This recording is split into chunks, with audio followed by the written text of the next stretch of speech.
अक्षय तृतीया आली आहे आणि तुम्ही अजून विचार करताय का यावेळी काय खरेदी करावी? कारण सोनं घेणं सगळ्यांना शक्य होत नाही, बरोबर ना? पण एक गोष्ट तुम्हाला माहिती आहे का? अक्षय तृतीयेच्या दिवशी फक्त सोनं घेतल्यानेच पुण्य मिळतं असं नाही, तर शास्त्रांनुसार काही अशा शुभ गोष्टी आहेत ज्या त्या दिवशी घरी आणल्या तरी तुमच्या आयुष्यात सुख, शांती आणि समृद्धी येऊ शकते. चला तर मग जाणून घेऊया त्या 6 पवित्र आणि शुभ गोष्टी कोणत्या आहेत. सगळ्यात पहिली गोष्ट म्हणजे चांदी. चांदी ही शांतता आणि समृद्धीचं प्रतीक मानली जाते. अक्षय तृतीयेच्या दिवशी एक छोटंसं चांदीचं नाणं घरी आणा आणि लक्ष्मीपूजनाच्या वेळी त्याची पूजा करा. यामुळे घरात बरकत होते आणि आनंद टिकून राहतो. दुसरी गोष्ट म्हणजे मातीचा घडा.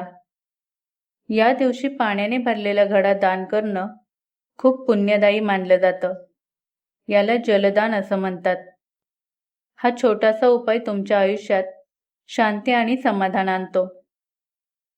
तिसरी आणि अत्यंत पवित्र गोष्ट म्हणजे तुळशीचं रोप. तुळस ही भगवान विष्णू यांना अत्यंत प्रिय आहे आणि जिथे तुळस असते तिथे माता लक्ष्मीचा वास मानला जातो.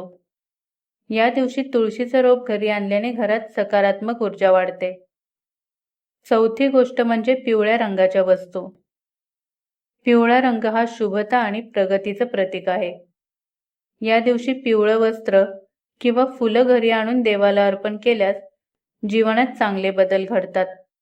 पाचवी गोष्ट म्हणजे सैंधव मीठ. मीठ हे घरातील नकारात्मकता दूर करण्यासाठी खूप प्रभावी मानलं जातं.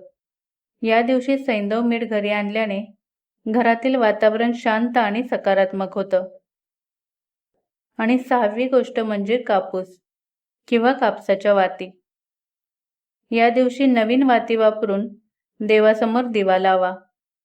हा छोटासा उपाय घरात मंगलमय ऊर्जा निर्माण करतो आणि मनाला शांती देतो. आता या 6 गोष्टींपैकी तुम्हाला जी योग्य वाटेल ती या अक्षय तृतीयेला घरी आणा. बाकी या दिवशी घेतलेली प्रत्येक चांगली गोष्ट आपल्या आयुष्यात काही ना काही बदल नक्की घडवते. कधीकधी छोट्या गोष्टीच मोठा आनंद घेऊन जातात. म्हणूनच एक गोष्ट नेहमी लक्षात ठेवा. अक्षय तृतीयेचं महत्त्व हे वस्तू किती मोठी आहे यात नाही, तर ती किती श्रद्धेने घेतली आहे यात आहे.